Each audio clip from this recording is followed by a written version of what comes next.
And then we'll call to order the June 12th school board meeting at 6 o'clock, and we do have a forum. I pledge allegiance to the flag of the United States of America, to the republic for which it stands, one nation, under God, indivisible, with liberty and justice for all. Thanks.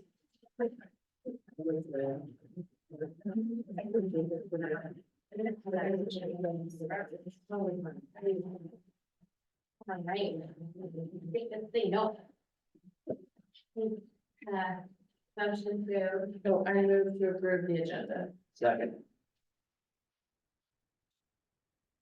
Oh, yeah, we're gonna all vote on that, all in favor?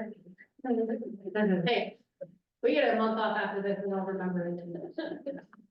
And then a motion. I move to approve that. Second that. All in favor? All right. And then we have a student representative. No, I Okay. figured. That's fine, I just wanna make sure I didn't miss mine.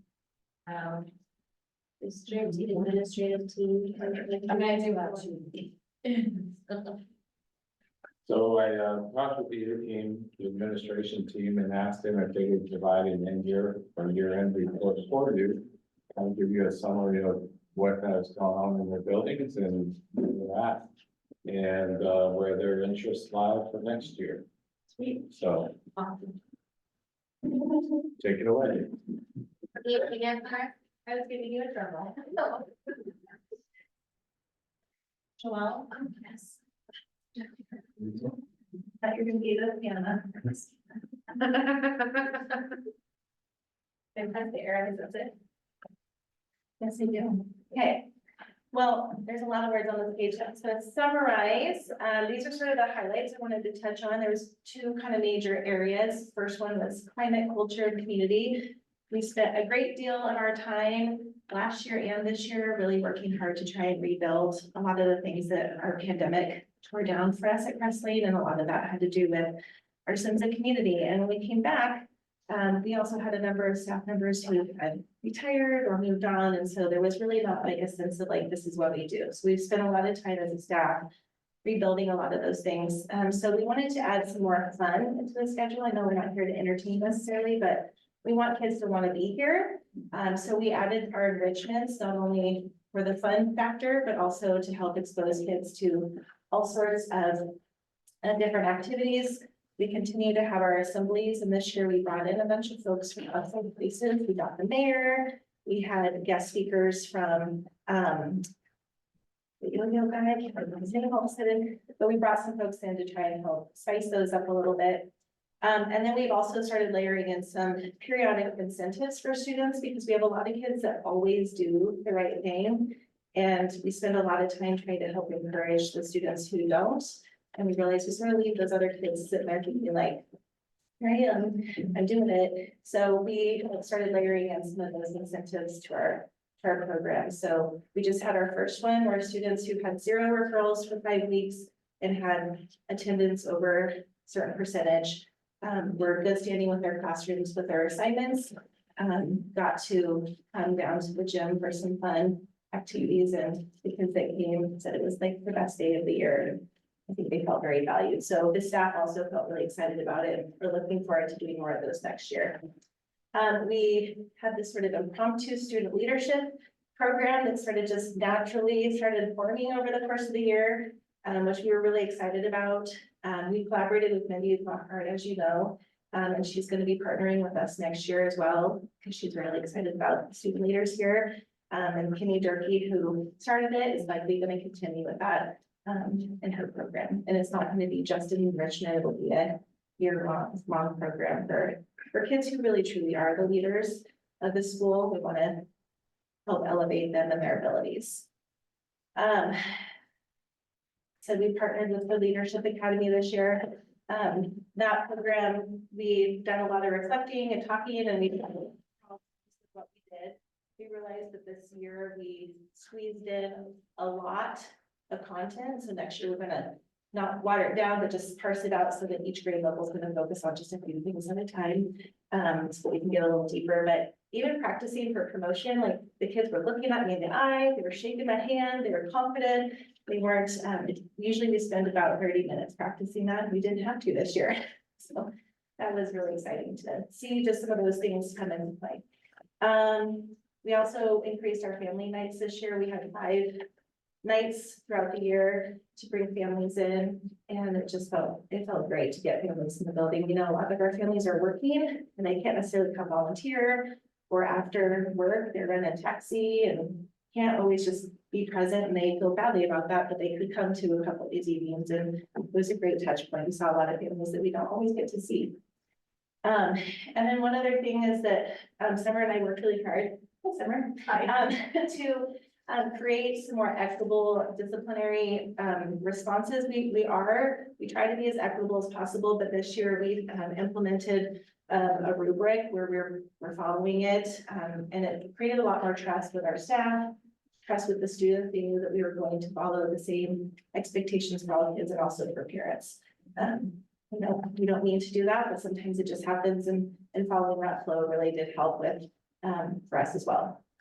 And then we're always looking to increase rigorous instruction. That's sort of the second area for the year. We have our IRC members that most of you are really well aware of, and we were really excited with some of the training opportunities that they were able to provide this year. We're just continuing to strengthen that.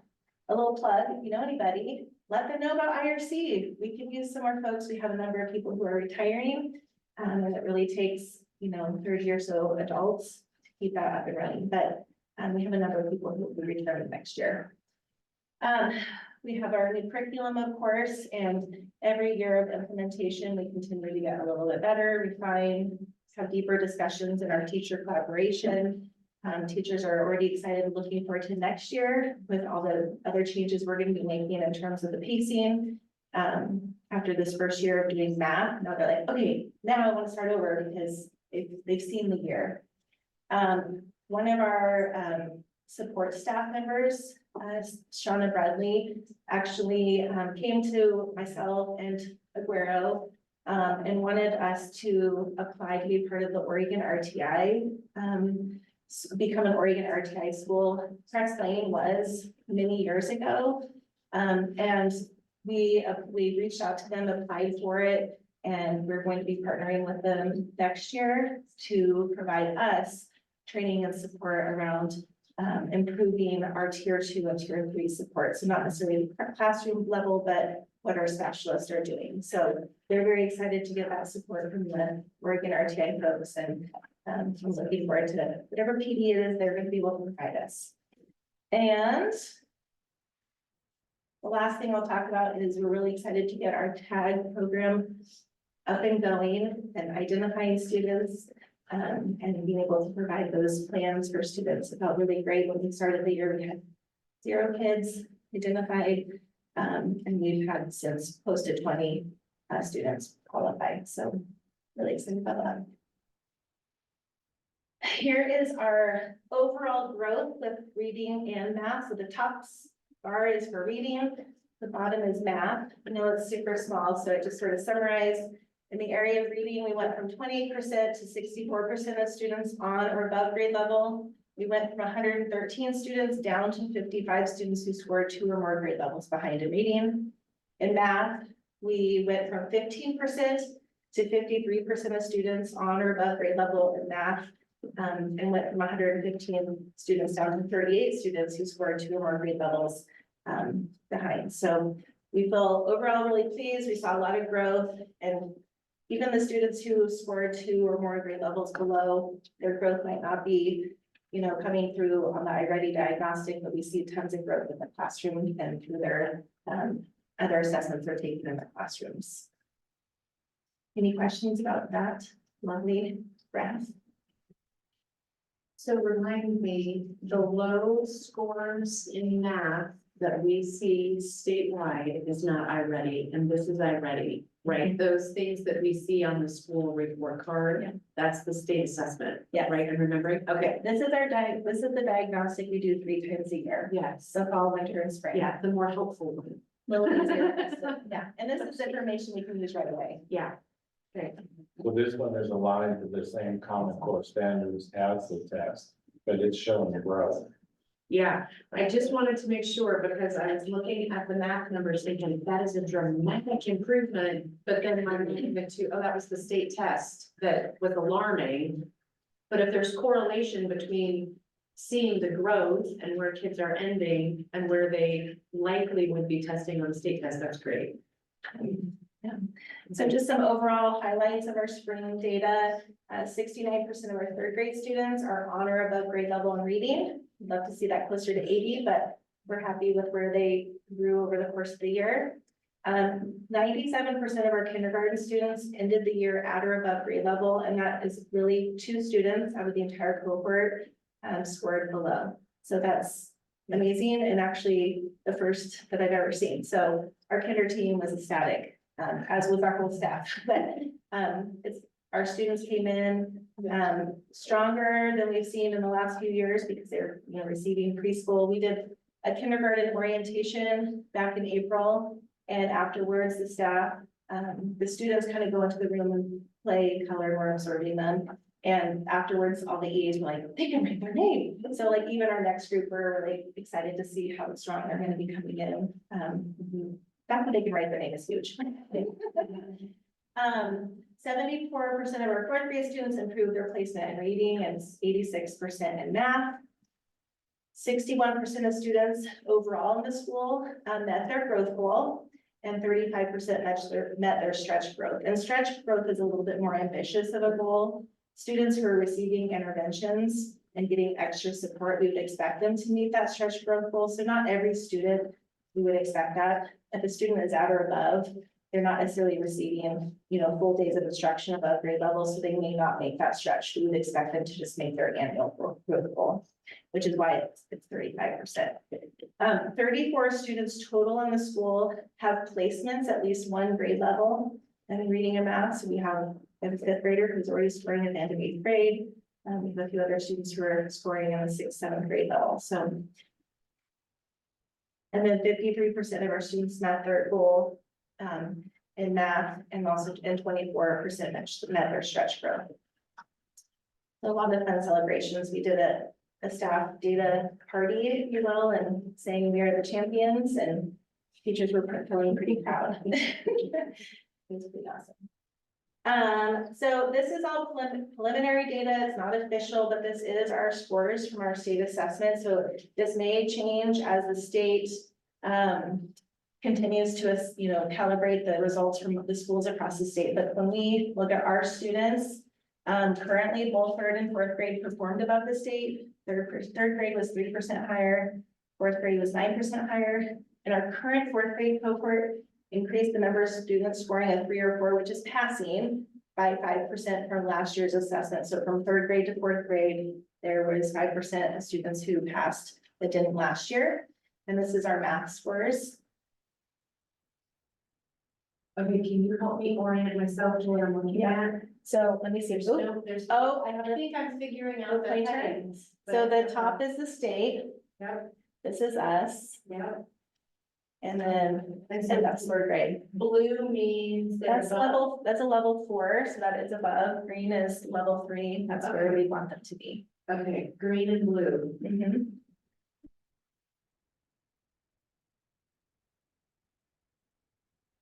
Okay, all right.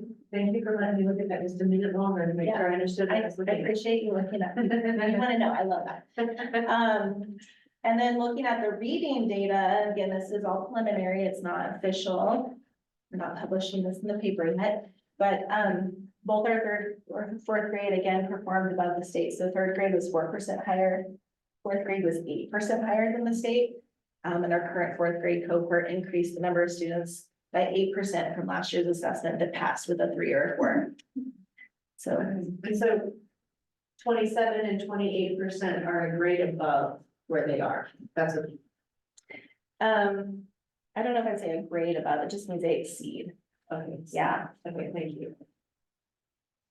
there's sub-scores within the test, so they could have done really well on writing, or they could have done really well on speaking and listening. Sure. So it's not necessarily like where the iReady data looks at the full picture. Okay. Okay, and then the red, is that not meeting, and orange is like they're close? Yeah, what is the word? Nearly meets. Nearly meets and, Yeah, so yeah, Green means that they anticipate the student will be college ready by 12th grade. Okay. And yellow, the orange color is they're almost there. So it's meets or it's level 1, 2, 3, 4. yeah, That's what it is. they're just right there, Yeah, they're close. partially, on their way, close. I love it. Those are the official words. So just wanted to talk a little bit about fifth grade. Our fifth grade students did make some progress. Not as much as we had hoped. This fifth grade cohort of students, of course, were in first grade when they were sent home during COVID. And overall maturity, social emotional wise, this group of students has a particular set of needs that we have to address. A lot of the students in our fifth grade are lacking a lot of those executive functioning skills, general problem solving. And so our fifth grade data is not as great as we were hoping, but there was some growth. And then looking at the fifth grade state scores, they did decrease the number of students scoring a 3 and 4 from last year by 10% in the area of like English language arts. From math, they decreased from 4th grade to 5th grade and by 11% in math.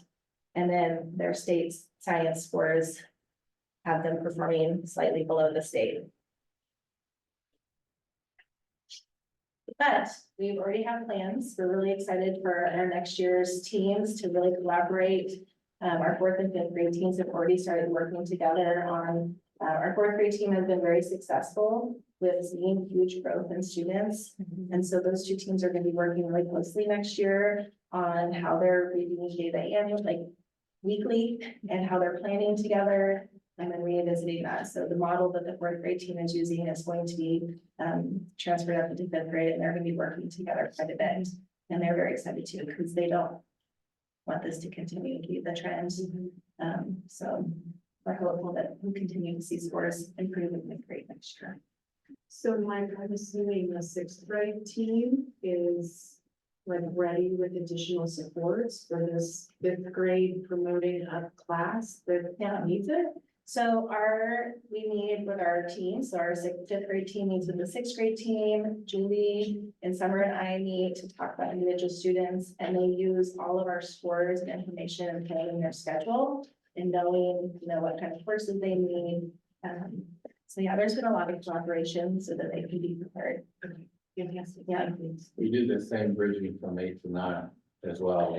Yeah, I knew we did. It just seems like this 5th grade needs something extra or something different. Because then, since they've come back from COVID, they're not making the gains the other classes are. Well, maybe they did last year. Yeah, so maybe, Consistently, they made gains in 4th grade. Year to year, 4th grade has made significant gains and has been, I don't know. last year they were our highest performing grade in the entire district. Okay, so It means the something's highest. happening with the 5th grade. The teaming's happening with the 5th grade next year, so that they have a plan in place. So overall, we have began a lot of transitional work within our school. So we have our kinder and first grade teams have already started doing some more collaboration to help bridge that. Going from kinder to first grade and 4th and 5th grade the same. Just because we recognize we spent a lot of time getting systems in place from the 5th to 6th and the 8th to 9th, but within our school, we have, several transitions happening. So exciting news, we are dismissing 15% of our ELD students who scored proficient on the ALBA, 2 of which are in the 1st and 2nd grade, which is pretty unusual. Typically, students are in the 5th grade or higher when they are officially exited. And all of our students scored above the state in overall performance, specifically in writing. Writing was the one that they did the best on. So we were very excited to see that we're able to exit 4 students. And I don't want to slow it down with tons of detailed questions. So the language arts proficiency support, in like 30 seconds, you're moving 4 students out of that. So what were they getting? Like, what was that additional support looking like? so they'll still continue to get some support. So they would leave the classroom to go work with the ELD teacher for 30 minutes a day in their ELD class. And then we have EAs that are pushing into the class to provide support within the classroom. So they'll still receive that touch point, but they won't be receiving the full out instruction. Got it. Thank you. But if they need support, maybe they need more support in ELA or math, they would get those interventions. But this is just saying that they are proficient in their English language. Okay, Great. Yeah. Attendance, we overall improved from a level 1, which is the lowest ranking, to a level 2 this school year. This is one of Ms. Martin's personal goals for the year. So we're really excited. We amped up some of our celebrations and acknowledgements this year. We increased our regular attenders by 44 students compared to last school year. Those are students who attend 90% of the time or more. And we decreased our chronically absent students by 57 of the last school year. So those are students who are attending less than 90% of the time. And then down at the bottom, you can see some of our subcategories. So they're underserved race and ethnicity went from a level 1 to level 2. Our Hispanic students and SPED students all increased from a level 1 to a level 2. Yeah. So what's next? We're going to be building upon that student leadership team. Going to continue to collaborate with Mindy Lockhart. We're going to be bringing back those PBIS days. If you had students here a month ago, you know what those are. But just like I was talking about earlier, those fun days that we create some incentives for the kids who are doing the things. They're attending school, they're behaving, and they're turning in their work. We're going to be an organized RTI focus school for our tier 2 and 3 reading supports. We're going to have a deeper dive into our data next year with data teams. So we're going to have a K1, 2, 3, and 4, 5 collaboration time so that we can continue to focus on those transitions from year to year. We also have the opportunity potentially to partner with a neighboring district who also uses all the same curriculum that we do, so that we can maybe broaden the professional learning for our staff. We would like to look a little bit more into using interim assessments for our 3rd and 5th grades, specifically with students who we see maybe aren't as proficient. And then Bethany has already started working on some PD planning for our staff that aligns with those ALPA scores, because the ALPA gives very specific scores within categories. So we know which categories that we're the lowest in, and we can boost those strategies in the classroom, which are good for all kids. And then we did a survey with our staff. A lot of it has to do with our professional learning, so we will use that to help build upon what we're presenting our staff. Any questions? Yeah. I mean, Julie. Thank you so much. That was very thorough. I'm gonna be early today. But, let's see how Bill's doing. I know. Don't worry, it's one of our highlights. Okay, so this will be a little overview of what Amy shared, but you'll see another indicator here. So iReady, again, 43 to 50% at or above grade level. That's that green marker that we're looking at. You see fall on the bottom, spring on the top, and an increase there. And same with math on the bottom there. If you compare your fall to spring scores, and she'll get a little bit deeper into that data here in just a minute. But a lot of improvement academically that we're seeing from iReady for both reading and math. And this is all 3 grades? Yes, this is going to be for your general middle school population, and in second year we'll break that down by grade level. Yeah. So I'm going to cruise through to the next one. So again, so math 81 students started the year 2 or more years behind By spring, she had narrowed that number down by 48 with the levels of supports and tiered supports that were happening at middle school. For reading, 65 students started 2 or more years behind, and by spring, we had narrowed that down to 38. Some had increased 2 or more years. It's pretty impressive. And then we had our math, mid or above grade level scores in math went from 12 students in the fall to 44 in the spring. So pretty significant improvement there. 50% of students met their growth goal and 26 met their stretch goal. So approximately 75% of students met that goal that you saw in that green area, both in reading and you can see below there in math as well. Pretty impressive. So here's your breakdown by grade level. So we have our 6th grade. Again, spring to fall, you see an improvement there. We're looking at that green, which are your mid or above grade level. On grade level is the lighter green. And then yellow is 1 grade level below. And then red, you start getting into the 2 or 3. So again, general improvement. Lots of math improved dramatically. How small that red is. Lots of green on that map. That's true. Yeah. Here's our 7th grade cohort.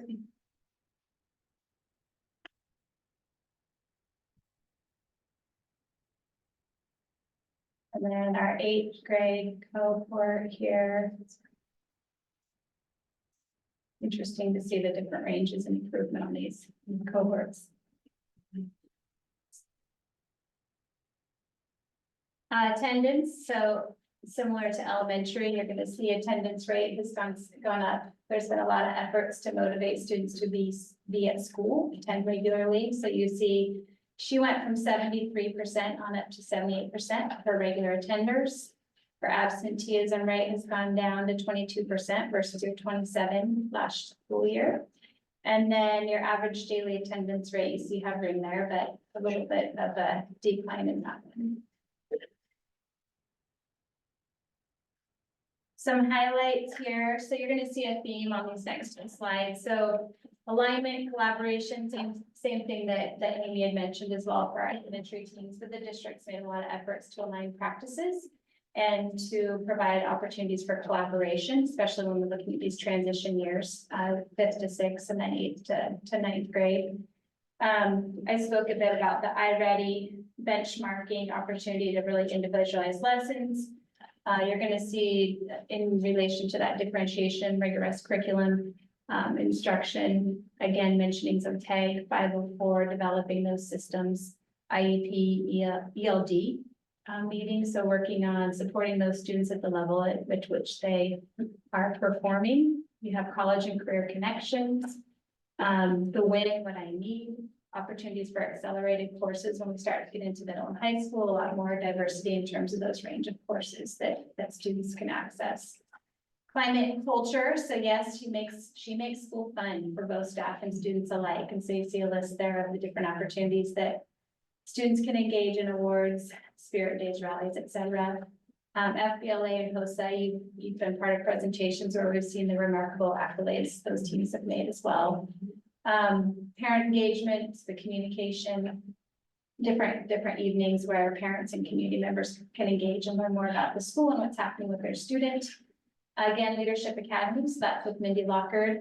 We will be, as Amy mentioned, partnering with her again, but that has been a great opportunity for students to engage not only in building confidence in their community and navigating life beyond as well as within school, but great opportunity to engage with the community at a broader level and partner with different opportunities, jobs and such.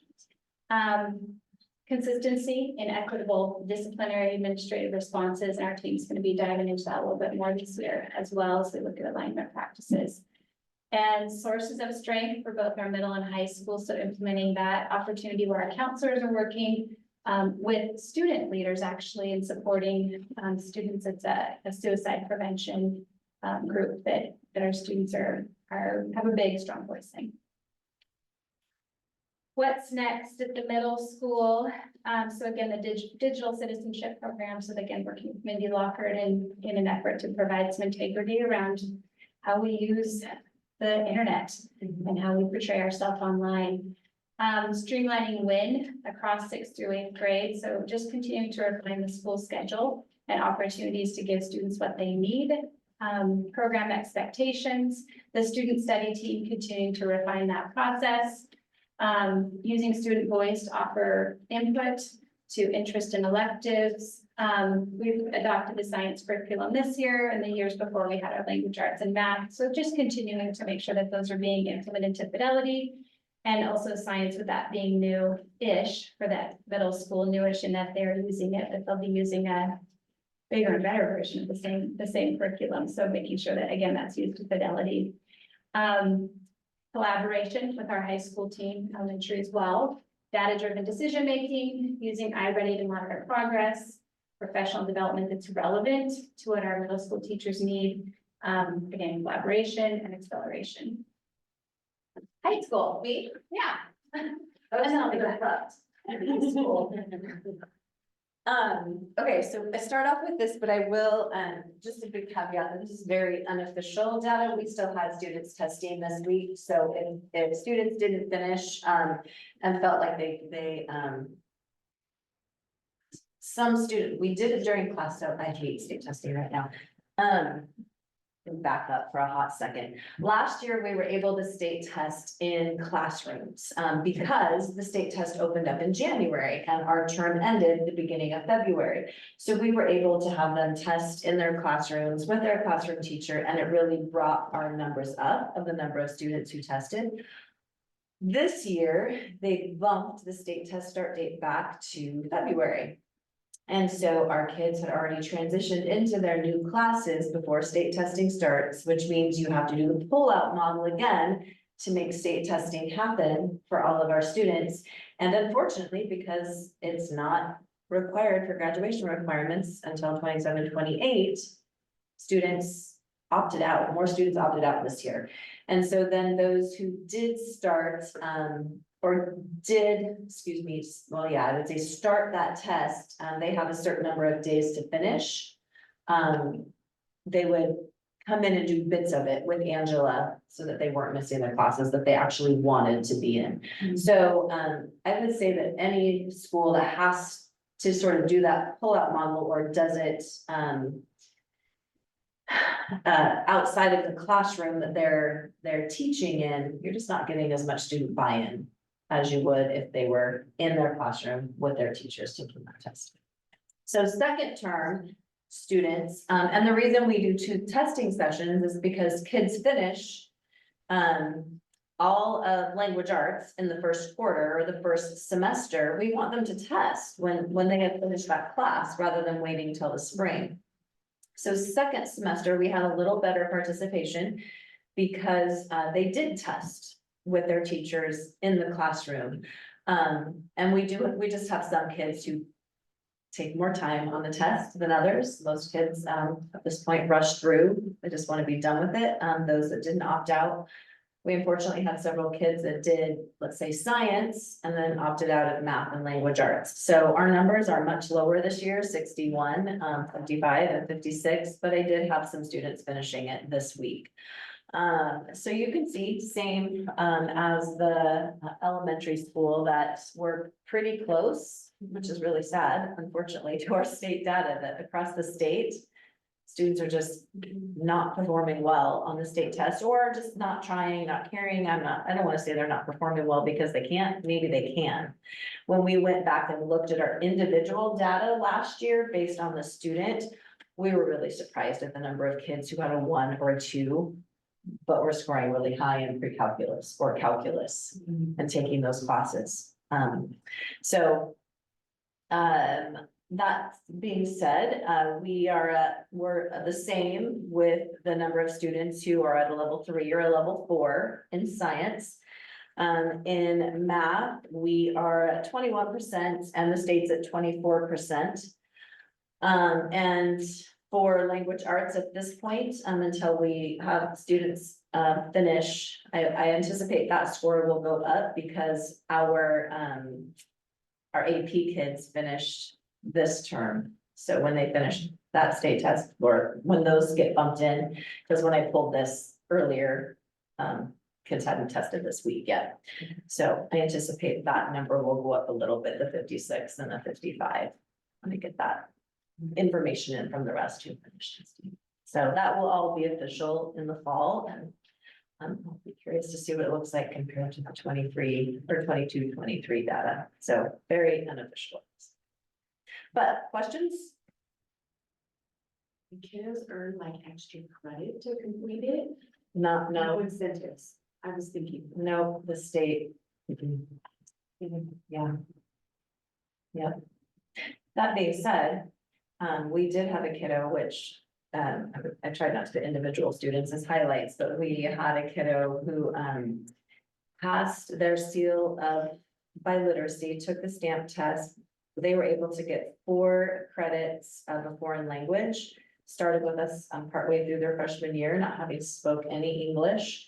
And just got her state test score yesterday. We're excited about it. I should say there, but scored a 3 on this. So there's some amazing things happening on an individual level, but it's because it's not required. Families are not asking their students to opt in. Yeah. I think that. Yeah. So, graduation was really fun this year. It was nice that it was outside. It was a little warm in those robes, but we managed. Thank you for participating and being a part of that. We started the year, 96 students were scheduled to start the year with us. 91 students are who we served consistently throughout the year, or that didn't move away and begin school someplace else. 90 of those 91 students that we served graduated, walked across the stage. So that was awesome. 3 of the 96 that did not attend the school year with us have also not enrolled in another school district. We have attempted to find them, make phone calls to the school district we believe that they're living in. To no avail to find out whether they have actually enrolled maybe in an online program or working on their GED, trying to figure that out. So one student of those that we did not count turned 18 and flexed their muscle and moved out of the house. And however, with our encouragement, they are working on their GED and they have passed 3 of those tests. So while they won't be one of our graduates, they will be a completer. So that's good. And then we have one student that is served in another program. So I always talk about the Building 900 kids. Those are the kids that are on our roll, but they go to another program in another district for whatever other reason. We called on that student and they will actually be graduating on the 15th. So that kiddo will get to be added into our numbers. So as far as I can track, again, because there are students who sometimes never step in my doorway and they don't always show up on my data. I have to figure out where they are. We had 98.9% graduation rate for the students that we served for the year, but a 93.8% overall. So SAT data. We continue to offer the SAT in school, and then students can also opt to go take it at another location. So this year we had 13 seniors that took the SAT and scored between 790 and 1290. And then we actually had 16 juniors that took it because we were able to offer it on campus this year to juniors, which is new. We haven't been able to do that before. So we had scores between 890 and 1260, and they'll be able to take it again in the fall if they choose to do that again.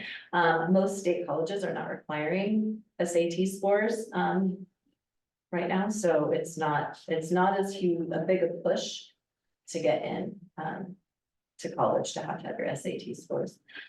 Our on-track data, our freshmen, they're a busy group this year.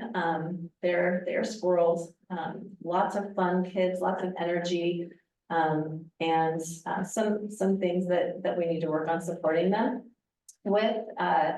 We did have 3 students that moved in partway through the year that were credit deficient already, and so unfortunately that also brought our numbers down, but they have made great gains. I still don't count them as on track, even though I can see that they're making that awesome progress. They're not quite where we want them to be yet. Sophomores are 91% on track and our juniors are 94.8% on track for graduation credits. And I went back and looked at, those, and this is. What I should say is this is as of third term data. I clearly don't have fourth term data yet, but I did look. At the students who were not on track for third term and checked all of their grades for this term. And then, either kept them as not on track or made adjustments based on. The fact that as of last night, it looked like they were passing all of their classes and.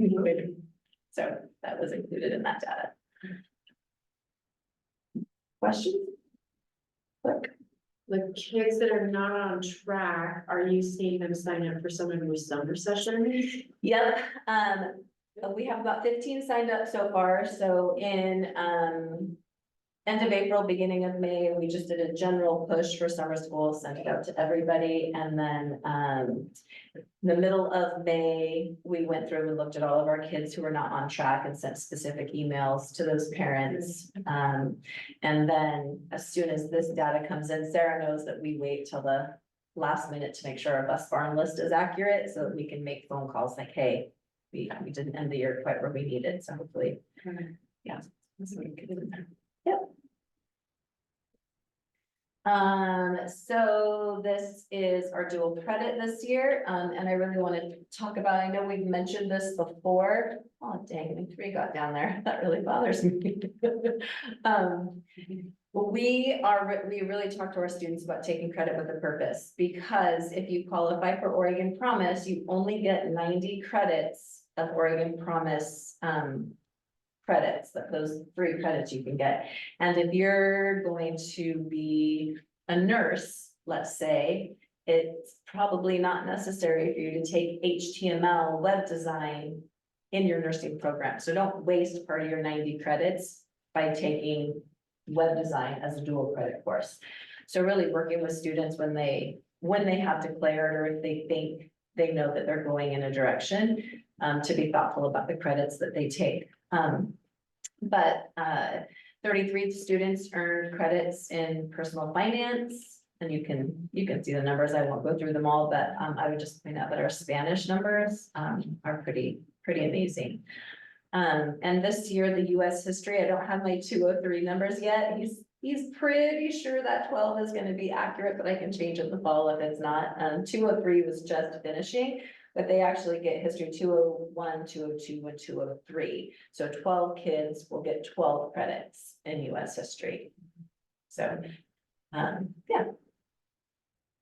I think we have a pretty eclectic group of teachers who are diverse and are able to really serve our kids in some fun ways, just because of the diversity of their backgrounds. Yeah. What's the difference between the Spanish 101 LCC credit and the Western? So we can give dual credits through LCC or through Willamette Promise, and Willamette Promise is Western Oregon and OIT. And so some kids, for whatever reason, opt to do the Western Oregon, and some opt to do the LCC. You're not a writing one.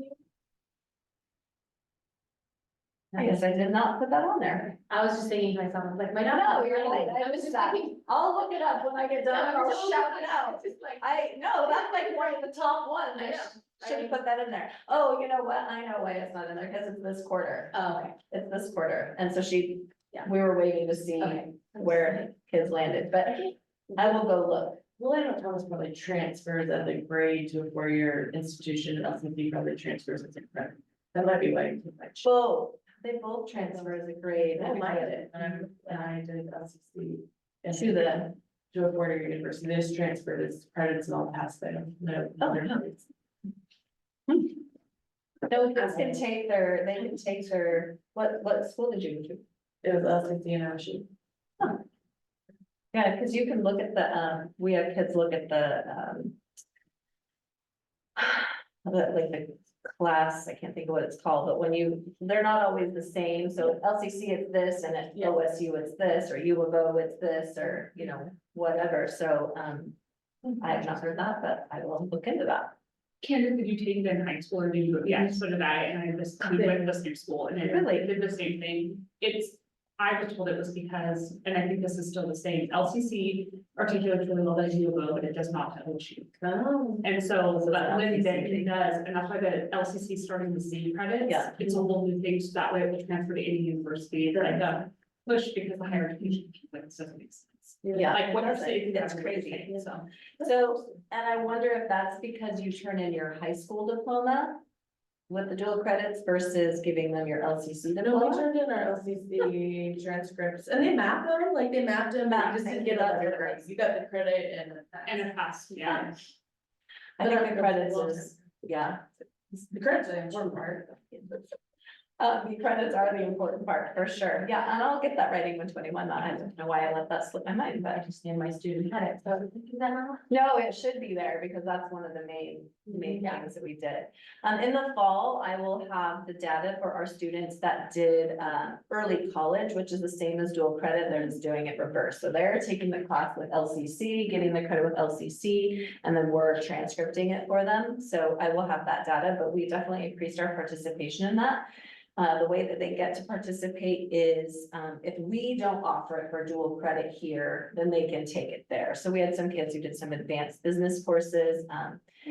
We had a student who couldn't get the calculus to fit into the schedule here because of other advanced classes they want to take. So if that's the case, that they have advanced classes they want to take and they sit on top of each other in our schedule, then we would let them take it. So that happened as well. Yeah. So what was exciting this year? So many exciting things. But Bulldog Market, this was our first year with Bulldog Market. I should have brought my rocket stove in. I just got my version of it, but on the bottom, you can see the gentleman with the sunglasses in our metals department. If you did go through, they were a hoot. They were a hoot. And they took orders that day from people and then filled them. They actually made signs for folks that day. They got the sign design and took it back and put it on the burn table. The rocket stove, they made meals on it, practiced, figured out the engineering behind it to make sure that everything was working. So there was a lot, not only engineering, science, welding, just a lot going on there. Agriculture, of course, this year we restarted our ag program at FFA. And you have seen in previous board meetings that FFA, HOSA, FBLA, all of our clubs did really well across the state. So I didn't put that data in here, but so this is our market. We actually made a $1,791 profit. This is our first year. The intro to business kids had to compile the profit and loss statement. So you'll see that business made $150.52. That's because they took a 10% administrative fee from the rest of the programs. I had to go back and look, but there's the 2 hyperlinks there for our coloring books that our students published. And that's the back of it with their picture down there below. They have sold coloring books online. They're still on there. They're $10 each and they've made $154 on that. So, and then the birdhouses, Josiah, the Woods teacher, had just tons of birdhouses because kids just don't take them home or they make extras. Like, what am I gonna do with these? Nobody's gonna want birdhouses. I'm like, hey, have a BOGO sale, buy one, get one, and everybody's on board with that. So the kids made the BOGO sale. Sports medicine, I think they made all their money on me. Did you see the chair massages that day? Yeah. So the kids had a great time and they've already started talking about what they're gonna do for next year. They want to do a Christmas bazaar. And they want to open that up to student entrepreneurship. So if they're making their own things outside of school, they want to do it in that too. So they're excited to do it. I thought it was fantastic to see all the problems that they were making. There's flourishing from it. yes, as is mine. Yeah. And we did our first Bulldog Showcase this year during January conferences. One of the things that we started this year and hope to increase next year is just doing some fun things in conjunction with our conferences. High school conferences are typically not superintendent. Parents see if their kids are passing, doing well, and probably not going to go in and talk to the teachers. At that point, they're at a place where they're sort of managing themselves. So we want to do some fun things to get them in. into the building. And so we did our Bulldog Showcase where we showcased all of our courses, from our core content to our electives and our clubs. And so some of the pictures you see are our clubs. The same night, we had our junior parent meeting, which is where we do the meeting to transition kids from juniors to seniors and everything that you need to know your senior year and things that parents need to know. And then the same for our 8th grade parents. And then they were able to go, after those meetings were opposite each other, and they were able to then go to the Bulldog Showcase, either before or after.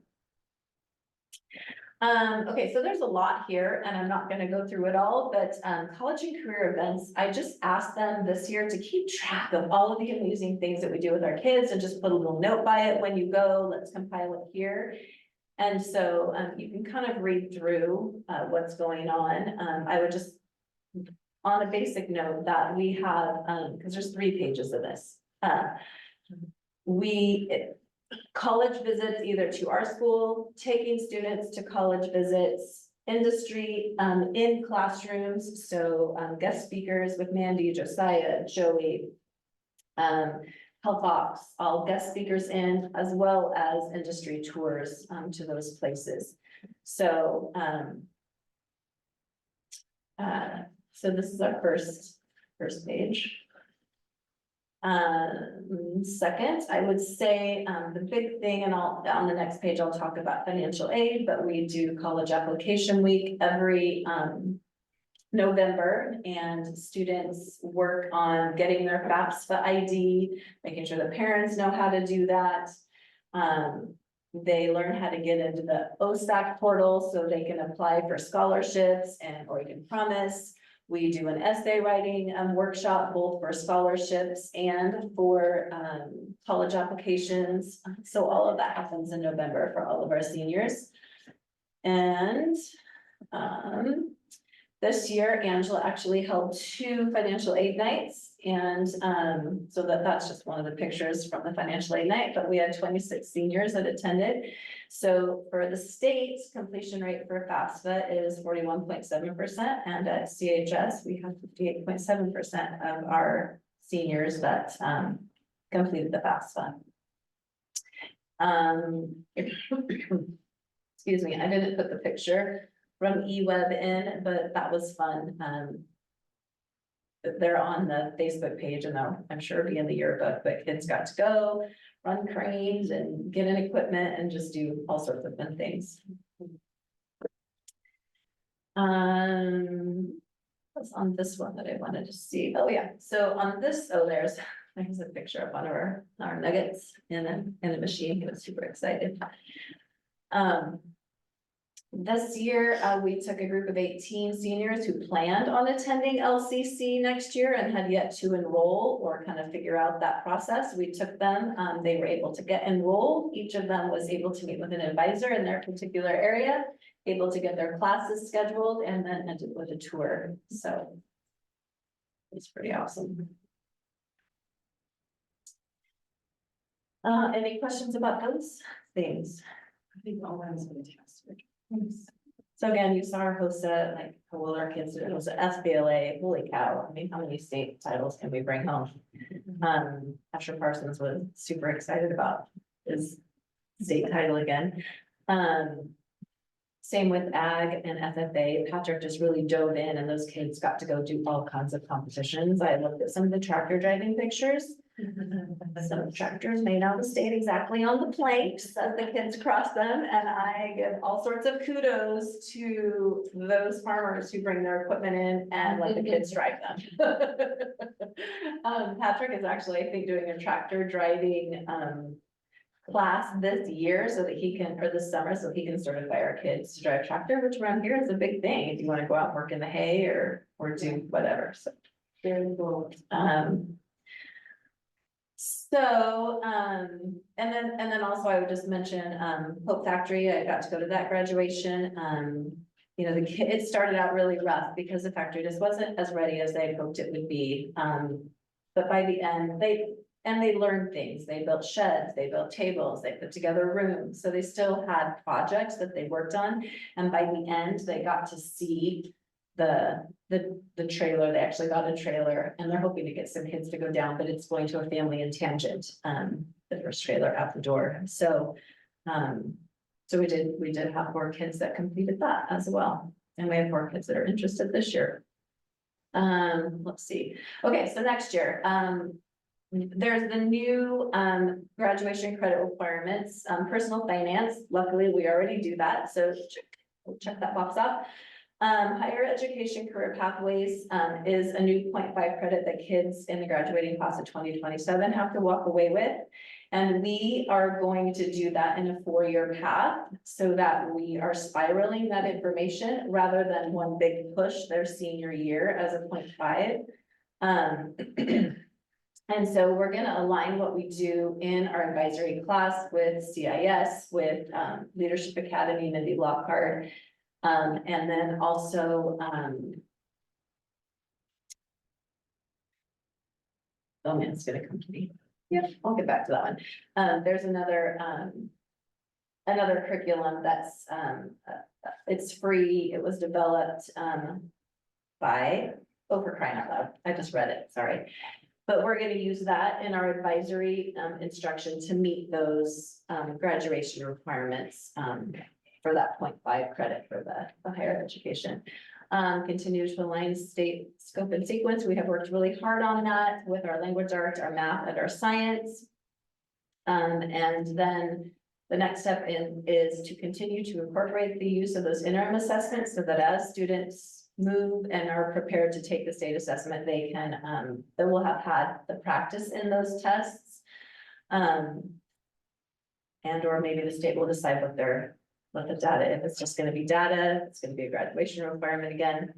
Continue to develop those school-based formative and summative assessments to be used for progress monitoring and awarding proficiency-based credit as appropriate. I had mentioned the student who had the world language credit for a language that she was able to test into, and then her language arts. There's a new bill called HB 2056. And students, and bigger districts have kids that come in with many languages. We have a few, we've had 2 this year that we were able to award credit to for language other than English. So the idea of 2056 is that students come in with literacy in their home language, and we need to honor that. It's still literacy, they have that skill. And so we were able to award 1 student credit for that because it was on a transcript. And we're working to award our junior this year credits because they would have missed their freshman year of language arts, but have clearly demonstrated proficiency in that area if they are scoring a 3. And are able to score a 6 or a 7 on the CLA literacy test, so. All 3 schools are working with a program through Lane ESD and to get professional development for educational assistants. I mean, that's just a hard place to step into. There's not a lot of training around that. So we're working on that. Student input and voice to improve culture and climate, including continued leadership opportunities. The last couple of years, Liz Babs has stepped up with our leadership classes and has done a great job with those students just in increasing the activities again, coming out of COVID and getting to get all the fun things back on. Last year was the first year that we were really able to do that. And this year that definitely continued.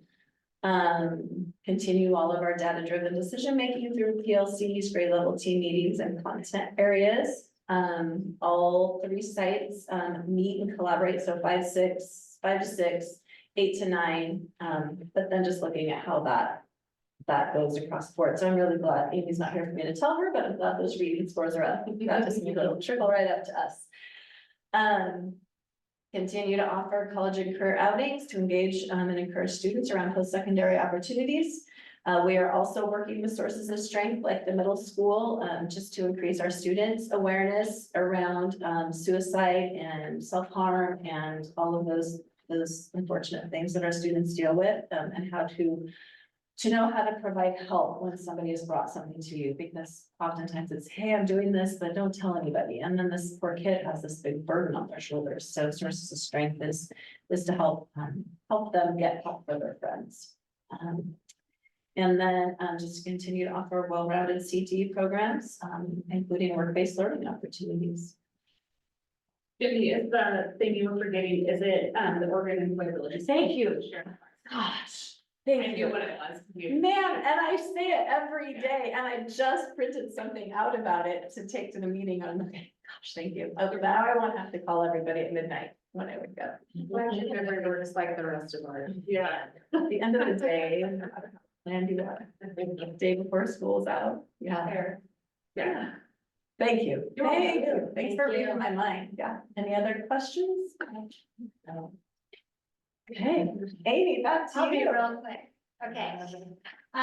So district stats for special education. So this is really narrowed down to just our students that have special education needs. If you go from bottom to top, you're going to see most current to latest years there. I think one thing to know, if you're looking at that child count by percentage, if you look across the state, you're going to see numbers ranging anywhere from 9. I think I saw one as high as 27% sped count in New Falls. Really interesting, but remember, we're only paid out 11%. So all these students that exceed that 11% mark, we care for those students and we're going to educate them and support them well, but we are still well above that 11% marker. Percentage in a separate setting, another trend that I thought was interesting is you see that number starting to go up. So the needs of our students is certainly beginning to increase in terms of, well, we know that, no surprise, right? But we are having to partner more frequently with our community partners in terms of those outplacements. So placements that really specialize, whether it's in mental health supports, behavior, or medical/learning supports that are beyond the scope of Creswell Elementary or middle or high school. That being said, we've also had a lot of success in moving students we have 2 students right now that are at our high school. They have come from a life skills setting and they are thriving. So that's been a pretty awesome deal having those 2 students be part of our student body. Amy, that brag on one of them. Please. Oh, yeah, let's walk into it. Walk, but she walks everywhere. The other one, we've been working on strengthening, and this week he has taken steps out on his, somebody holding him. And then today he walked for the PT without anyone in him. So goal is for him to get up and walk past graduation stage next year. That's pretty cool. Yeah, we were all in tears. It was awesome. The note about the high school, having at the high school, is that we didn't have like this students at our high school before, they would go to Creswell. And attend Creswell life skills program at high school, for Creswell. Didn't have a program, we didn't have spots for us this year. So Amy worked and created a high school program for us here. It's amazing. We have some pretty neat staff. Jenny's building and Jenny too has done a great job of pulling together that team. We have a nursing staff that supports, but it really is a lot of collaboration. But it's neat to see families that really want their students here in their resident school, not being bussed up to Eugene. And they get to do that. So that feels really good. And I think they're happy with that. But that being said, we have a balloon of students at elementary the last couple of years that we're placing in outside placements because the level of need is that high, very significant. And or medical. We also have a lot of resource homes in this area that house students that have high levels of medical need. That requires nursing care. I am so pleased to report, this is one of my exciting highlights, that we have kept students in school all days that they want to be here. So some of you may remember our conversation with our nursing team where if we don't have a nurse that can be with that student one-on-one, that student has to stay home. We can't safely bring them on campus without that nurse. And that's been an ongoing issue for years and years. And this year we have a team that's done amazing scheduling to make sure that all students can be here, that want to be here. So no student has been asked to stay home because they don't have the staff to support them. And that's a big deal. Many districts still are asking students to stay home because again, if you don't have the nursing support, that is not safe for them to be on campus. We can't give that job to anybody. So that's a celebration. Graduation rate, dropout rate, you're going to see a lot of fluctuation there. And I think Jenny spoke to it, but if you have 3 students that are unaccounted for, they enroll in Jenny's building and then we don't see them, or then transfer schools. Oftentimes we get lost in this, well, they haven't enrolled anywhere, but we don't know where they are. And so even 3 students, you're going to see a significant dropout rate that could impact that number. I would say for our building 900 students, as well as those in limbo kids, are probably the ones with the greatest impact. It's not kids that are at the high school that we're not keeping track of. It's kids that literally have moved out of our district, but they haven't enrolled elsewhere. That's probably our biggest obstacle. Mike got really excited about this one. I am too, actually, but we are constantly monitored by the state. In fact, our sped department will go under a big audit next year that other districts have been through, and now it's our turn. Can't wait. But one of the IDEA requirements is looking at making sure that we are timely and accurate in submitting our data, our information related to IEPs. When we are making students eligible for special education, making sure that we're not grabbing from racial groups or certain disability categories in more areas than other areas. So just making sure that we're using systems equitably. And then in suspension expulsion rate, again, we're not targeting certain groups of students more than others, but again, equitable practices. You saw that too in many of the comments made, that just streamlining how we discipline and how we reinforce behaviors is important, not only for SPED, but across the board. Child find, we're in the midst of that right now. So that's looking at initial eligibility requirements, especially as we get our incoming kinder cohort. We have lots of students that receive special education services right now in preschool through EC Cares. And then we have a pretty cool process where those organizations partner with us. We have students here on campus at Preschool Promise right here in the modular, EC Cares modular, and then actually in Cottage Grove that are Creswell students. And so we work with those providers to get their initial school age eligibility brought in so they're ready to go for kindergarten years. And then, as many of you probably know, we are doing child find as students go through the system as well. And then secondary transition on the other end of the spectrum. So ensuring that our high school team is working really hard with even Ginger to create transition goals that are relevant and achievable for these students, but also setting them up for success. So as we think about students leaving our high school, whether there are students who can walk on their own or not, we are looking at ways that we're making relevant post-secondary transition goals that set them up for success. I mentioned the nursing dependent students being fully staffed. That's been a highlight for our team this year. That is a lot of staffing that goes into that and making sure that students are safe so that they can access education. We've had a lot of grant opportunities. So Catherine Dumas has been here sharing. She's awesome. Her Family Resource Center received a significant 2-year support grant, $39,000 to create and furnish the new FRC center, which we have relocated from the Creswell building purposely out into the modular 4 out here to create a more neutral space so that our high school students, families, middle school, and just families in general can access it during the school day rather than walking in through the building. It's been a great neutral site. And then she will be spending a lot of that money for year 2 on she's educating herself over the summer so she can do more parenting and early education classes with families. She's a great connection with our community. Science adoption, math adoption, both completed this year. We have elementary science to complete, but that should be pretty quick in the fall next year. And then we dive into health, which will be a big one for next school year. We also received the Oregon Health Authority fund for $26,000. This was pretty imperative for setting up our wellness center that's been part of the grant work, as well as community engagement conversations that we've had around the room, actually. And so what this money was used for to kind of lay that framework, I'm going to talk a little bit about Medicaid, and so paying for staff time to kind of go through that training and get that process set up. My slide's a little off, but you see that $230,000. That's the amount of money that we recoup in Medicaid annually. That helps offset costs such as nursing, transportation. We have a behavior consultant that's been supporting the district. So all those extra funding resources that we use to help support our teachers, our students, our families, it all goes back into helping support, which has been pretty neat. We really want to try to get more counseling services to students. We've had huge wait lists for our community partners in getting counseling. And so that's kind of the next lift. But we have Brianna in our district office who's been helping support the Medicaid billing piece. And she does phenomenal. So she's pretty savvy. Our Family Resource Centers serve 515 people this year alone. Pretty remarkable.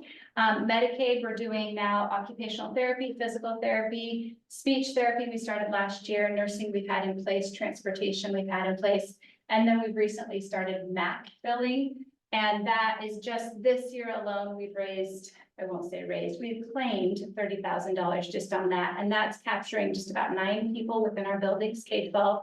They take one day, 3 times a year. We don't get to choose the day. But Medicaid tells us what day that we can claim, and they go through, these 9 staff members go through, and they chart out in 15-minute increments any billable service throughout their day. That gets submitted to the state, and then they tell us what services are billable. And so that can be anything like our counselors are key components, our family resource coordinator, but any type of supporting family work that they're doing, or students, setting them up with services, partnering them with OHP, anything like that is a claimable service. And they kind of give us an average cost pool for that. And so we roughly will walk out with 30,000 just for that. And that's 9 people's time that they spend doing the work they're already doing for students, just calculating that and documenting. So that's been pretty cool. Again, that money all goes back into supporting students, and we're needing it. So it's been great. McKinney-Vento, so this is our homeless population. 42 students have been served this year. That's pretty awesome as well. So, and that's it. Any questions? A lot of support. Thank A you. lot of support. I love that this whole year-end wrap-up. Yeah. Yeah, that's fantastic. I would ask for this again. Good. Well, I know they're pretty excited about it. They've accomplished a lot. There's a lot, it's a very complicated system. And this is the highlight stuff. But there's so many working things within there to keep up with, and they're doing a great job of that. And along with what they're doing and how they're doing it, and trying to support new students and new student needs and accelerating needs, and trying to meet those for kids. We have new initiatives coming in at the same time that we're trying to get a hold of and prepare plans for, and then implement and put into action. So it's challenging, but that you hear about the opportunities that they're being able to bring out of those challenges for our kids. The system has changed tremendously in the last 5 years since COVID. Well, it seems like it changes every year. Well, yeah, it has been. It's not, it doesn't look like it did when I was hired here. The system is not the same. Well, thank you for doing a good job. Oh, okay, my superintendent. Okay, well, you see the activities that I was involved in. Do you have any questions about any of the activities, or where we're at with any of the bond projects, or any of that? And my highlight is that Joel submitted another application for a seismic grant. This was in our plan on how we're trying to attack all the buildings that needed to be upgraded, and how we can earn the bond funds with these seismic grant funds. And we have another one. We've been approved for another one for next year for the academic building. So now the planning goes into play on how we're going to refurbish the academic building. We already know the needs of it, but now we'll develop a plan, then we'll go out for an RFP, and we'll start that work next summer. It'll be the academic building, which has been on the plan for the 5-year plan. So yeah, any questions about that one? Great. Good job. Thanks. Oh, and it's 2 million. 2 million. Just another few million that you've done in the. It's fantastic. Okay, Any questions for Mike? All right, we don't have any public comments tonight. And no unfinished business, we must prepare to discuss last time. On to new business. I move to approve the resolution 23-24-02, adopting the 2024-2025 budget. let's make it that. All right, will we discussion regarding that? Y'all were there. I think it's been kind of a step. I think it was a pretty meeting and got through it pretty quickly. So, all right, all in favor? Okay, motion carries. Let's see, I should write it down. So that included the resolutions, Yes, all so the resolutions are included. I move to approve resolution 2324-03, the 2024-25 meal prices. Second. Okay. We'll just keep the same. All right, any discussion, and there is none, anybody's feedback? Okay. All right. All in favor? Moving right along, fine now. Right, that's the. Okay. I move to approve. Yeah, click on it and I should click on it. I move to approve resolution 2023-2024-04, board organization and annual business appointments. Second. All right, any discussion regarding minutes? Are there any changes? All right, all in favor? Okay. Anyone? That was exciting. I move to ratify the approved collective bargaining agreement with Lane United Bargaining Council. Oh, wait, I can't make this. Nope, actually, sorry, she can't be that. I cannot. Good catch. Good catch, sorry. I'll move that we ratify the approved collective bargaining agreement with Creswell Education Association. All right, any discussion regarding that, Mike? Well, I presented you. Oh, wait, we're just bringing that. I have to say something on the record. I have learned that I need you to put in the minutes that I have to abstain from discussion and voting on this item due to a conflict of interest. That has to be written. Good. Good job. So, I sent you, what we're asking for, our proposal, for ratification, that the CEA has already moved forward and they are ratified on their end, not ratify and approve it. The highlights, that were listed there, we went from a 2-year contract to now a 3-year contract, so we're back on schedule with contracts and durations of times of the contracts, and then the COLAs are 4%, 3%, and 2.75% for the next 3 years. Insurance benefits at 3.4%, that's the average increase on insurance benefits that we incur. And so we have covered that for them. We're keeping pace with insurance costs and the increases there. And then we added a longevity stipend to acknowledge, reward folks who stay with us for the long term. We're interested in maintaining our quality staff and retaining them on our schedule. So we've added a $775 incentive bonus for them after they've been on step in or column in step 18 for 2 consecutive years. So they'll be at the highest schedule for 2 years, and then we'll go from there with these stipends on top of the following years. And then mentor teachers, we have a lot of brand new teachers coming into the profession out of the universities, and the mentor programs are not really, we don't have one. I mean, we partner them with a teacher, they may be in with a team that kind of brings them along.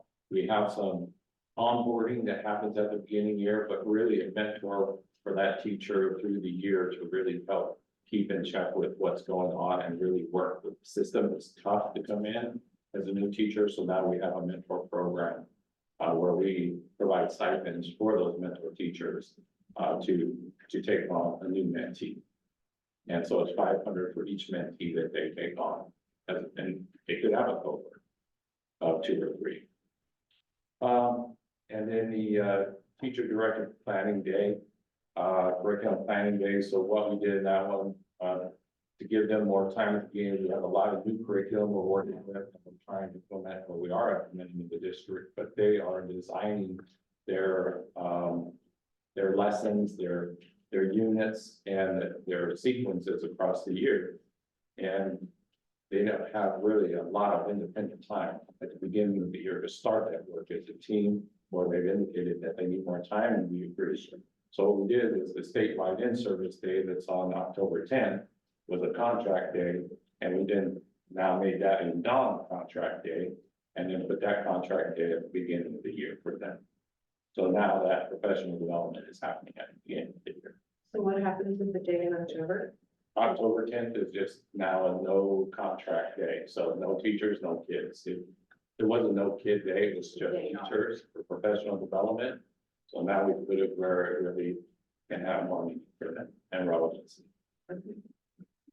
Those are the highlights. And then the 4 personal leave days per year. We had 2 personal leave days and an emergency leave day, which an emergency leave day and a personal leave day, you know, you kind of, to make one sense out of the other, either way you go. So we brought that into this package to give them, the board, so they have to be able to be added. That's great. A lot of work, a lot of teamwork, a lot of, we At this point. got a great team in there, great participation. We really appreciate the support of the board through the process and, the CEA and the collaboration between the 2 teams. Was really, really good. Very high level collaboration to get to this point. Good job. All in For favor? the end of June. Yeah, I know, all in favor, Debbie doesn't want to come back. All in favor. Motion carries without canvas, but she can join that. All right, next. Action is election of board officers. So we need a board chair and board co-chair. No, board vice chair, vice chair. I moved to nominate Debbie for the election. Wait, I am nominating Debbie for board chair. So, But then what do we do after that?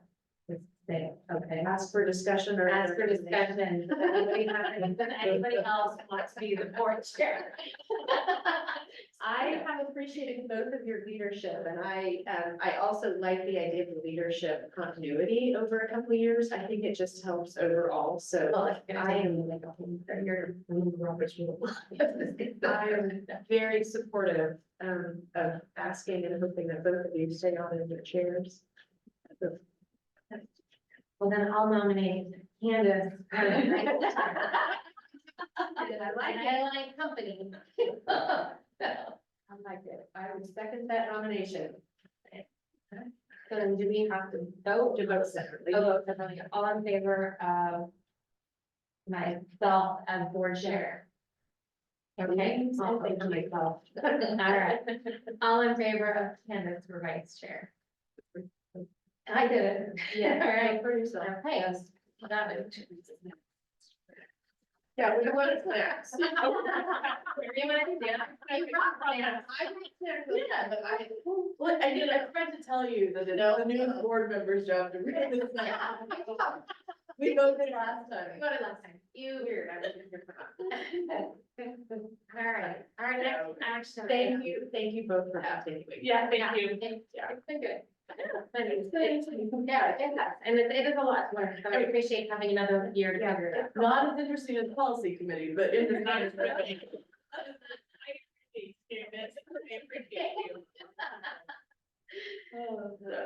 All right, our next action item is to, I think, Mike, are you gonna speak to this? yes. Okay. So as you know, we have a core team that to design the CTE building that they're working on. She said she had a cookie for me.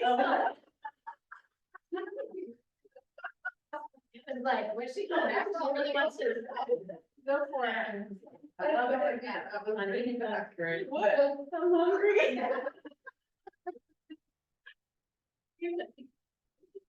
Enjoy your cookie. Bye. So we have the CTE building, and we have a core team, between Soderstrom and the district.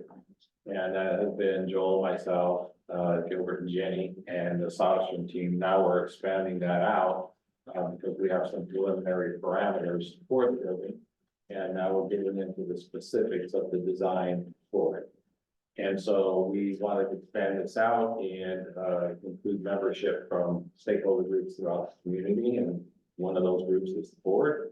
We asked for 3, and any more than 3 would constitute a quorum, so we couldn't go more than 3, but we've had 4 indicate interest. So we need to determine who those 3 members will be. So Mike, Sarah, Mary, and Lacey have all indicated interest in this, but we've just narrowed it down to 3. Well, I got to participate on the selection of the architect. I'm happy to step aside since the 3 of you are interested as well. So I can make that very easy. I'm still very interested, so long as. If you want to do it, you should. I have a billion things on my plate. I don't care if you want. Yeah, I kind of have the same approach. So you'll approach him both. Most collaborative board there is. Yeah. Yeah. I actually have the same, what is the time commitment gonna be, you think, next year? Yeah, everybody's back now. I really am interested, and I did go to the meeting, and I did find it really interesting, the things that I really do wanna participate. But I also don't wanna commit, and then I'm gonna be gone a lot. Literally, the last week of August, all the way through November, I will be. I think it's well, there are going to be meetings at least 1 a month, for the larger team, up to 2, could be 3. If we have field trips, there would be more. But it's a fluid participation. Lacey's back in. You said field trip and you got it. I'm not having that. I want to do it. Are they daytime meetings or evenings? We haven't settled on that, but they're going to need to be evening because a lot of the folks from the stakeholder groups do work. And so, but the field trips could be daytime meetings or weekend, depending on what works out best with team. Field trips meaning going to look at other sites if we determine that we want to go look at some models out there. I choose lazy. I choose lazy. Out of here. You're going for the summer view in case you guys get busy. I choose lazy. Okay. Okay, if that works for your schedule. Me too, there. Yeah. So Lacey, Mary, and I, does that? Sure. So you have your. So do we, want me to move the point? Sure, is that, yep, that way. I move to appoint board members, Mike Anderson, Mary, Staten, and Lacey. I almost have the wrong last name there. Yeah, that's all right. To the PTA building tonight. Don't put them there. Big name. All right. Outside. Okay, thank you. All right. Point of great. All right, there you go. That was fun. That was a fun discussion. I enjoyed that discussion. That one. Okay. All right, so information about the award of the site rehabilitation, kind of talked about that a little bit. Yeah, I ended up on the highlight. I didn't know if Joel had anything to add to that, type of work. We are going to be submitting another one, for the shop building. That's coming up in the next year, so the plan was to put that one into action in 26, 27, and then refurbish the last standing building over there on the high school campus. The only thing it was pretty competitive this time around, so we're pretty excited to hear that we've received it. I think it was, over 90 applications, 60 of them were schools. This is open to public entities like fire districts, fire departments, municipalities like cities. So schools, so we compete with all of those. And we've had For quite a one few. pot, one specific pot of money, so. Yeah, The more that are in for it in 1 year, the less money to distribute to each district. yeah, so we're pretty excited. So the 2 million is really a good amount, Yeah. considering, and that's, In previous years, with this award, we would have received 2.5 million, if it would have been less districts competing for the grants. we'll still take the 2 million. I'm specific.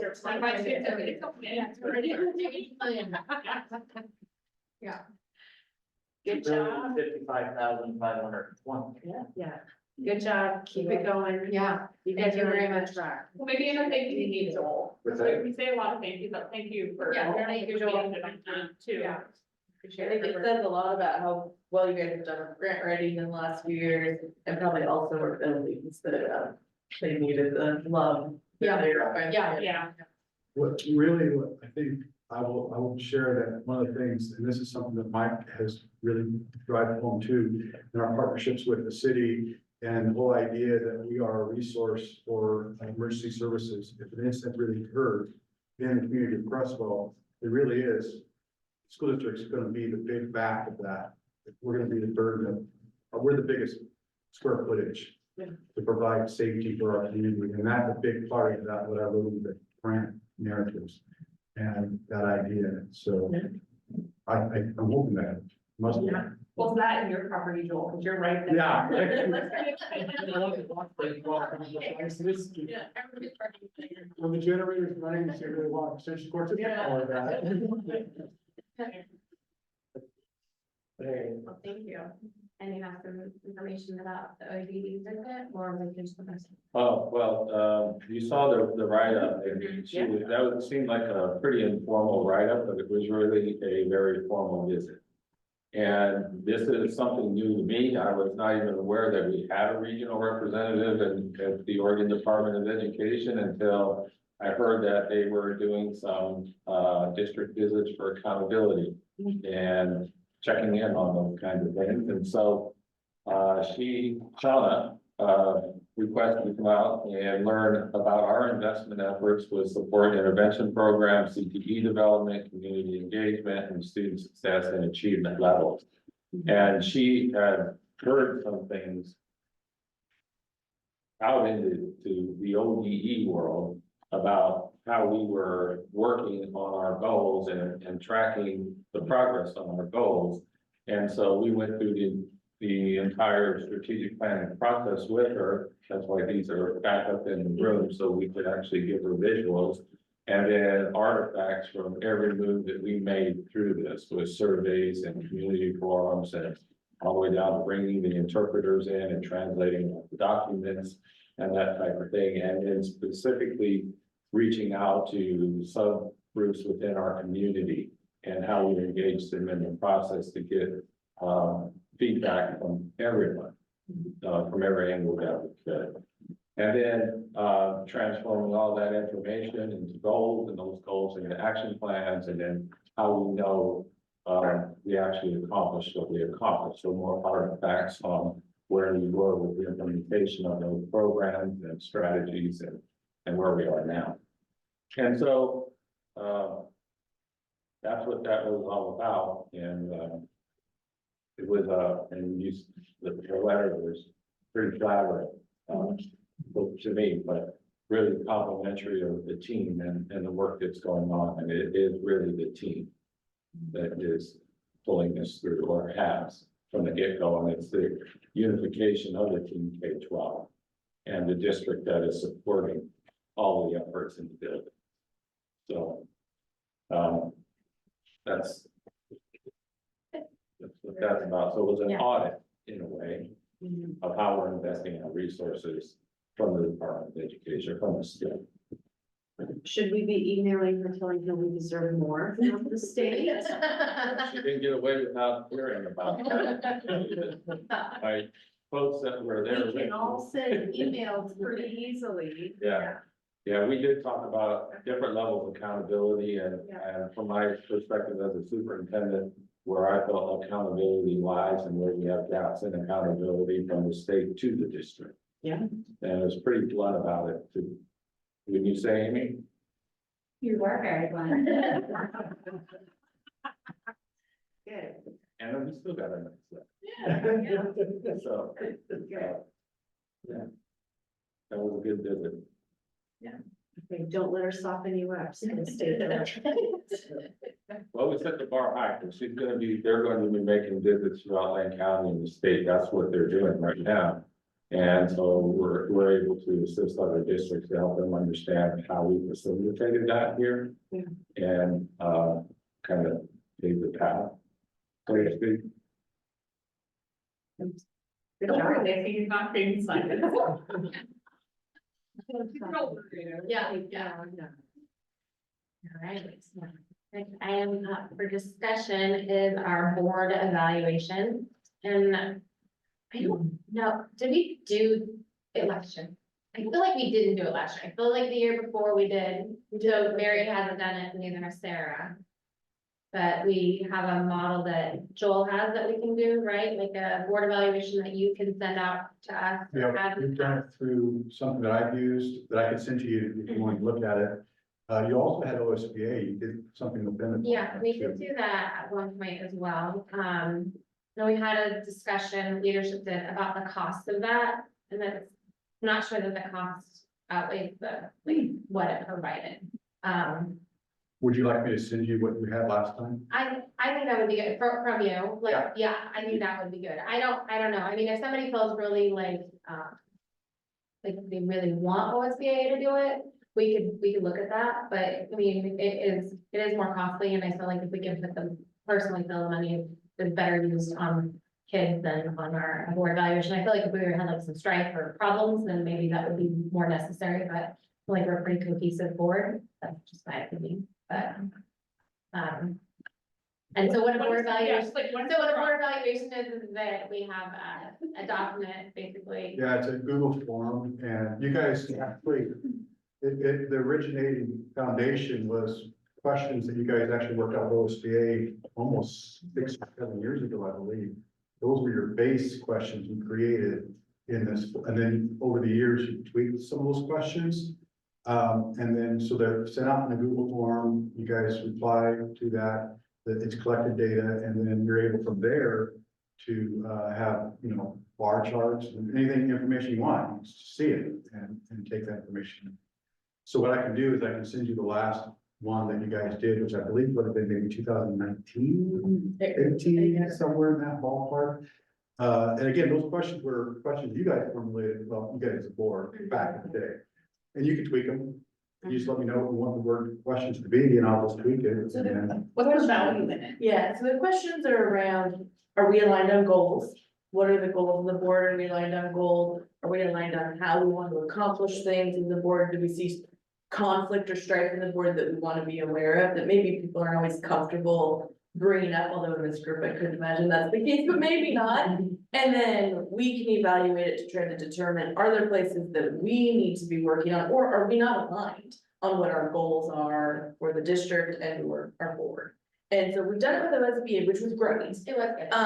And maybe that's something we wanna do like ever so often, if we wanna bring it in, but I think it's just to kind of determine the health of your board. Are you effective? Are you, and some of them are like, are people prepared? You're just trying to determine, are you running an efficient process?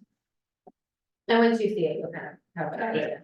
So I guess the other thing that we need to determine is that, are we gonna like just bring that back in August? And then we'll do the board evaluation after.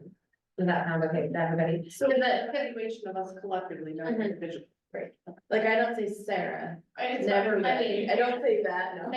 Sarah, Yeah, operating as a board. yeah, The data that we would receive back doesn't have any names attached to it. No. Anything like that. In fact, when I see the data and I give that back to the chair, I don't see how I just see collective data. I don't see what you wrote. It's fine. Just to be clear, I wanted gold stars, I just wanted to say. We can't have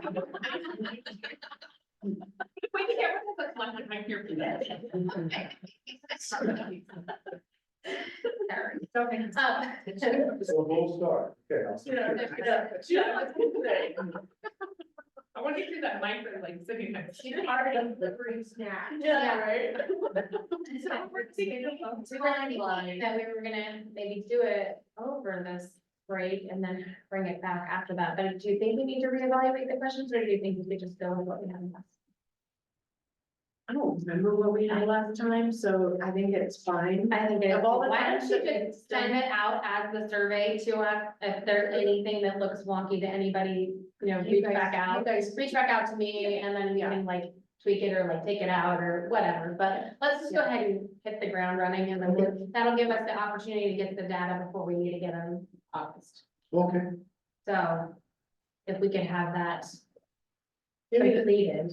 Yeah, could we have it sent out by the beginning of July? The beginning of. Oh, sure. Oh, Yeah, and then everyone have the month of July to finish it. Because we don't meet in July. so- Yeah, right. So one thing that I did previously, if you want me to do this, I could, is I can see how many folks have submitted. Mhm. And so what I could do is have like on my calendar, a trigger, like the third week of July, a gentle nudge, Yeah. say, hey. Yeah. Still open. And then we call it down. If you want to receive your gold star. Yeah. Gold star. So, yeah, no, great. I may come back from Hawaii. How can I might stay?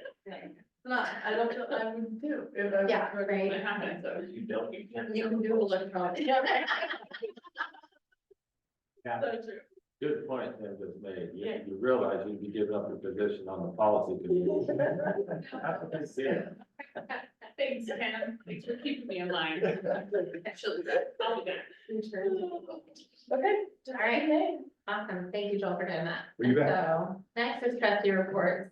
But before we do trustee reports, I just want to acknowledge that Sarah did receive the volunteer of the year last night for the middle school. And she will be on the, so I just want to acknowledge her. She received it during the ceremony and her name will be on the plaque forevermore. Very So, nice. all right. So I was like, and then when we do the trustee reports, Sarah can't take more than like 30 minutes of all the things she's done. She has been so busy, but I okay. don't have the interview. Mike, go ahead. You can start it. Me? Yeah. Been to a Lane ESD meeting, of course, the 8th grade graduation last night, which allocated with 3 certificates to one person, and the one behind said, that's not mine. It was very That's windy, the other guy. very windy. But I thought that was really well done. That was a lot of fun. I always like the 8th grade because some of those guys look really cool, like they're not scared, they're not nervous, and they shake your hand and you gotta take a towel and dry Oh, it. yeah, there was no hand washing that happened after that. That was fun. And then I took part in a few of the union meetings and I think that Mike did a fantastic job. He always kept his cool. And the negotiations at the table and then also at the caucuses, the 18, all their comments, we've got a budget we have to follow or some guidelines, but it wasn't just we're gonna get the other guys. It was a win-win type of conversation. How do we make this stuff work so it's good for the teachers and good for us? And it was really good, smart, healthy conversations, and I really appreciate that. I thought they did a fantastic job. And that's, yeah. Thanks, Mike. Let's see, so the last meeting, I went to a baseball game, a softball game, like right after, that was kind of fun. And I went to the, I don't know what you call the CPE building night at the high school where they showed like the renderings and like we got to vote the stickers on things we liked and didn't like, that was really fun. And then I filled in for Mike on the one night, it looks like he was gone from, the bargaining, I came. Yeah. And so I learned a lot and it was, really neat to see the team and, how the process works. Yeah. I too attended a few of the bargaining sessions. And some track meets and a lot of middle school meetings. Graduation. I had a, I think Keaton graduated on Friday, Logan promoted last night, and I don't remember much between last Wednesday and then. So I need a good night's sleep. I need a good night's sleep. I'm trying to think what happened in May. I think it was like a week ago. I know there were track meets, if track meet was happening. Track meet and I track. don't remember when the last bond oversight committee was, if that was in May or not. We did have one in May. Did we have one in May? Okay, I was at that one. I know I was at the last one. I did have my last reading with kindergartners with IRC last Friday. So that was super fun. It really is amazing to see how much those kids like Mrs. Raines has those kids, they know their routine, they know what's expected of them, they sit down. Their flashcards went from 3 in the beginning of the week to like a stack this thick, like they knew their sight words. That is impressive.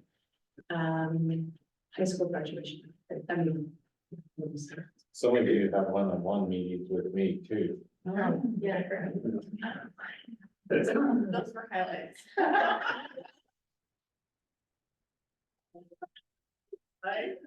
You can. Wow, you get a month off from all of us. Well, in all fairness, I was in a track meeting, just did you check my email? And I was like, I don't know, I felt like I was in trouble. You can't compete with kids, and there were so many kid-focused stuff happening in the last month, so they take the cake. All right. So the meeting with Mike, I have nothing to do with. Well, see, he would have got there for you. Yeah, I had to make my notes, but that's need to I go. had So we finished softball, which meant we had senior night, which was bittersweet, so 9 seniors, and, you know, they were our first freshman class. So it was we won, we beat Elmira, so that's always a plus. We had our playoff game all the way in Burns, but we did win, it was, a great experience, and some of you may not know, but we have a senior pitcher who was co-MVP of the league this year, huge lot. And her and Lauren both made the all-state softball team this year, which is a big deal, we haven't had that in a long time. We also, in girls flag football, we went to Nike for playoffs, we made the playoffs for girls flag football, and it was a fun, cool event. How did you do this thing? We didn't play as well as we could, but in fairness to all the girls, we had a doubleheader the day before, which most of the girls were in. They're at the end of their senior year, those kids have a lot of things going on, so it could have been better, but it was a good experience, nonetheless. I went to spring senior awards night, last week, leadership, one-on-one with Mike, it was on my list. Don't worry. Graduation, and then a host of graduation parties, one of which was, Sarah was nice and supervised. I like them last, because then I don't forget, I had a one-on-one with my.